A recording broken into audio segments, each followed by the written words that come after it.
ಮಂಡ್ಯದ ಕೆರಗೋಡಲ್ಲಿ ಧ್ವಜ ದಂಗಲ್ ನಿಲ್ಲುವ ಲಕ್ಷಣ ಕಾಣಿಸ್ತಾ ಇಲ್ಲ. ಇವತ್ತಿನಿಂದ ಮನೆಗಳಲ್ಲಿ ಕೇಸರಿ ಧ್ವಜ ಅಭಿಯಾನ ಶುರುವಾಗ್ತಾ ಇದೆ. ಸರ್ಕಾರಿ ಜಾಗದಲ್ಲಿ ಖಾಸಗಿ ಧ್ವಜ ಹಾರಿಸುವಂತಿಲ್ಲ, ಹಾರಿಸಿದ್ರೆ ರಾಷ್ಟ್ರಧ್ವಜ ಹಾರಿಸಬೇಕು, ಇಲ್ಲ ನಾಡಧ್ವಜ ಹಾರಿಸಬೇಕು ಅಂತ ಹೇಳಿ ರೂಲ್ಸ್ ಇದ್ದಾಗ ನಿಯಮ ಮೀರಿ ಷರತ್ತುಗಳನ್ನು ಮೀರಿ ಇಲ್ಲಿ ಹನುಮ ಧ್ವಜ ಹಾರಿಸಿಬಿಟ್ಟಿದ್ರು ಎನ್ನುವ ಆರೋಪದ ಮೇರೆಗೆ ಅಲ್ಲಿ ಸಾಕಷ್ಟು ಜಗಳ ಆಗಿತ್ತು. ಹನುಮ ಧ್ವಜವನ್ನು ಇಳಿಸಿ ರಾಷ್ಟ್ರಧ್ವಜವನ್ನು ಹಾರಿಸಲಾಗಿತ್ತು. ಇದೇ ವಿಚಾರಕ್ಕೆ ಸಾಕಷ್ಟು ಗಲಾಟೆ ಅಲ್ಲಾಗಿತ್ತು. ಆದರೆ ಇವತ್ತಿಂದ ಅಲ್ಲೇನಾಗ್ತಾ ಇದೆ, ನೀವು ಅಲ್ಲಿ ಒಂದು ಪೋಲ್, ಒಂದು ಧ್ವಜಸ್ತಂಭದಲ್ಲಿ ಈ ಬಾವುಟ ಹಾರಿಸೋಕ್ಕೆ ಅವಕಾಶ ಕೊಡದೇ ಇದ್ರೆ ಏನಾಯಿತು, ಮನೆಯಲ್ಲೂ ಹಾರಿಸ್ತೀವಿ ನೋಡಿ ಅಂತ ಹೇಳಿ ಇದೀಗ ಮಂಡ್ಯದಲ್ಲಿ ಮನೆಯಲ್ಲೂ ಕೇಸರಿ ಧ್ವಜ ಅಭಿಯಾನವನ್ನು ಶುರು ಮಾಡಲಾಗಿದೆ. ಮನೆಗಳ ಮೇಲೆ ಹನುಮ ಧ್ವಜ ಹಾರಿಸಬೇಕು ಅಂಥೇಳಿ ಭಾರತೀಯ ಜನತಾ ಪಕ್ಷ ಸಜ್ಜಾಗಿದೆ. ಕೆರಗೋಡು ಗ್ರಾಮದಲ್ಲಿ ನೂತನ ಅಭಿಯಾನಕ್ಕೆ ಚಾಲನೆ ಕೊಡಲಾಗಿದೆ. ಬೆಳಗ್ಗೆ 10 ಗಂಟೆಗೆ ಬಿಜೆಪಿ ಜಿಲ್ಲಾಧ್ಯಕ್ಷ ಡಾಕ್ಟರ್ ಇಂದ್ರೇಶ್ ಇದಕ್ಕೆ ಚಾಲನೆಯನ್ನು ಕೊಡಲಿದ್ದಾರೆ. ಹನುಮ ಧ್ವಜ ಇಳಿಸಿದ್ದಕ್ಕೆ ಅಭಿಯಾನದ ಮೂಲಕ ಹೋರಾಟ ಮಾಡ್ತೀವಿ ಅಂತ ಅವರು ಹೇಳ್ತಾ ಇದ್ದಾರೆ.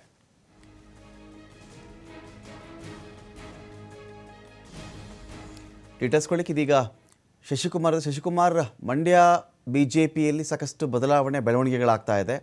ಇಂದ್ರೇಶ್ ಇಲ್ಲಿ ಬಿಜೆಪಿ ಜಿಲ್ಲಾಧ್ಯಕ್ಷರು ಮನೆಗೂ ಧ್ವಜ ಅಭಿಯಾನವನ್ನೇನೋ ಶುರು ಮಾಡ್ಕೊಳ್ತಾ ಇದ್ದಾರಂತೆ.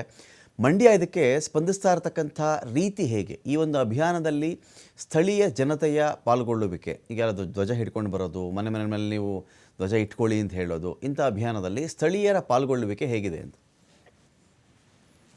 ರಮಕಾಂತ್, ಏನು ಮಂಡ್ಯದ ಕೆರಗೋಡು ಗ್ರಾಮದಲ್ಲಿ ಹನುಮ ಧ್ವಜವನ್ನ ತೆರವು ಮಾಡಿರೋ ಜಿಲ್ಲಾಡಳಿತ ಮತ್ತು ಸರ್ಕಾರದ ಕ್ರಮವನ್ನ ಖಂಡಿಸಿ ಬಿಜೆಪಿ ಮತ್ತೆ ಜೆಡಿಎಸ್ ಜಂಟಿಯಾಗಿ ಹೋರಾಟವನ್ನು ಕೂಡ ಮಾಡ್ತಿರ್ತಕ್ಕಂಥದ್ದು. ಆ ಹೋರಾಟದ ಅಂಗವಾಗಿ ಏನು ನೀವು ಒಂದು ಧ್ವಜವನ್ನ ನಾವು ನೆಟ್ಟಿರ್ತಕ್ಕಂಥ ಒಂದು ಧ್ವಜವನ್ನ ನೀವು ಇಳಿಸಿದ್ರೆ ನಾವು ಮನೆಯಲ್ಲೂ ಕೂಡ ಹನುಮ ಧ್ವಜವನ್ನ ಹಾರಿಸ್ತೇವೆ ಅನ್ನೋ ಒಂದು ಕರೆಯನ್ನು ಕೂಡ ಕೊಡಲಾಗಿತ್ತು.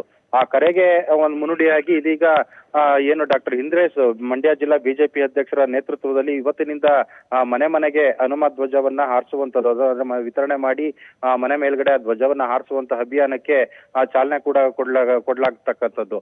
ಈ ಒಂದು ಅಭಿಯಾನಕ್ಕೆ ಈಗಾಗಲೇ ಸಾಕಷ್ಟು ರೀತಿಯಲ್ಲೂ ಕೂಡ ಸ್ಪಂದನೆ ಸಿಗ್ತಾ ಇರ್ತಕ್ಕಂಥದ್ದು. ಅಂದ್ರೆ ಕೆರಗೋಡು ಗ್ರಾಮದಲ್ಲಿ ಈಗಾಗಲೇ ಅಭಿಯಾನ ಆರಂಭ ಆಗಕ್ಕೂ ಮುನ್ನವೇ ಕೆಲವು ಗ್ರಾಮಸ್ಥರು ತಮ್ಮ ಮನೆಗಳ ಮೇಲೆ, ಅಂಗಡಿಗಳ ಮೇಲೆ ಹನುಮ ಧ್ವಜವನ್ನ ಹಾರಿಸ್ತಾ ಇರ್ತಕ್ಕಂಥದ್ದು ಕೂಡ ನೋಡ್ಬೋದು.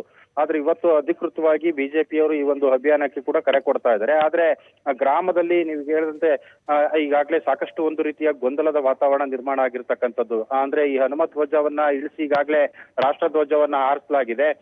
ಈ ಒಂದು ರಾಷ್ಟ್ರ ಧ್ವಜನ ಇಳಿಸಿ ಮತ್ತೆ ಹನುಮ ಧ್ವಜವನ್ನ ಹಾರಿಸ್ಬೇಕಾ ಅನ್ನೋ ಒಂದು ಗೊಂದಲ ಕೂಡ ಈಗ ಸಾಕಷ್ಟು ಚರ್ಚೆಗೆ ಬಂದಿರತಕ್ಕಂಥದ್ದು. ಇದ್ರ ಜೊತೆಗೆ ಶಾಂತಿ ಸಭೆಯನ್ನ ಮಾಡಬೇಕು ಅಂತ ಹೇಳಿ ಕೂಡ ಸ್ಥಳೀಯ ಗ್ರಾಮಸ್ಥರು ಒಂದು ಒತ್ತಾಯವನ್ನು ಕೂಡ ಮಾಡ್ತಿರ್ತಕ್ಕಂಥದ್ದು. ಇತ್ತೀಚೆಗೆ ಕೆಲವು 2-3 ದಿನಗಳ ಹಿಂದೆ ಇದೇ ಡಾಕ್ಟರ್ ಇಂದ್ರೇಶ್ ಅವರ ನೇತೃತ್ವದಲ್ಲಿ ಅಲ್ಲಿಯ ಸ್ಥಳೀಯ ಪಂಚಾಯಿತಿ ಸದಸ್ಯರು ಮತ್ತೆ ಮುಖಂಡರ ಒಂದು ಸಭೆಯನ್ನು ಕೂಡ ಗ್ರಾಮದಲ್ಲಿ ಕರೆಯಲಾಗಿತ್ತು. ಆ ಸಂದರ್ಭದಲ್ಲಿ 2-3 ಅಭಿಪ್ರಾಯಗಳು ಕೂಡ ವ್ಯಕ್ತವಾದವು. ಅಂದ್ರೆ ನಮ್ಗೆ ಈಗಾಗಲೇ ಶಿವರಾತ್ರಿ ಹಬ್ಬ ಬರ್ತಿದೆ, ಈ ಸಂದರ್ಭದಲ್ಲಿ ನಾವು ಹಬ್ಬವನ್ನ ಒಟ್ಟಾಗಿ ಅದ್ದೂರಿಯಾಗಿ ಆಚರಣೆ ಮಾಡ್ತಿದ್ವಿ, ಈ ಸಂದರ್ಭದಲ್ಲಿ ಶಾಂತಿ ಭಂಗ ಆಗ್ಬಾರ್ದು, ಹಾಗಾಗಿ ಕೂಡಲೇ ಜಿಲ್ಲಾಡಳಿತ ಸ್ಪಂದಿಸಬೇಕು, ನಮ್ಗೆ ಶಾಂತಿ ಸಭೆಯನ್ನ ಮಾಡ್ಬೇಕು ಅಂತ ಕೇಳ್ತಾ ಇರ್ತಕ್ಕಂಥದ್ದು. ಇಂಥ ಸಂದರ್ಭದಲ್ಲಿ ಈ ರೀತಿ ಅಭಿಯಾನ ಎಷ್ಟು ಜನ ಅದನ್ನ ಸ್ವೀಕರಿಸ್ತಾರೆ ಅನ್ನೋದನ್ನು ಕೂಡ ಕಾದ್ ನೋಡ್ಬೇಕಾಗಿರ್ತಕ್ಕಂಥದ್ದು. ಯಾಕಂತ ಹೇಳಿದ್ರೆ ಇಲ್ಲಿ ಇರ್ತಕ್ಕಂಥ ಒಂದ್ ರೀತಿ ಭಯದ ವಾತಾವರಣವನ್ನ ನಿವಾರಣೆ ಮಾಡಬೇಕು, ನಮ್ಗೆ ಶಾಂತಿಯಿಂದ ಬದುಕಲಿಕ್ಕೆ ಅವಕಾಶವನ್ನ ಮಾಡ್ಕೊಡ್ಬೇಕು ಅಂತ ಹೇಳಿ ಕೂಡ ಪೊಲೀಸ್ ಇಲಾಖೆ ಮತ್ತು ಜಿಲ್ಲಾಡಳಿತಕ್ಕೆ ನಿರಂತರವಾಗಿ ಮನವಿಗಳು ಕೂಡ ಹೋಗ್ತಾ ಇರ್ತಕ್ಕಂಥದ್ದು. ಆದ್ರೆ ಇದನ್ನೇ ರಾಜಕೀಯ ಅಸ್ತ್ರವಾಗಿ ಬಳಸ್ಕೊಂಡಿರ್ತಕ್ಕಂಥ ಬಿಜೆಪಿ ಇದೀಗ ಈ ಒಂದು ಅಭಿಯಾನವನ್ನು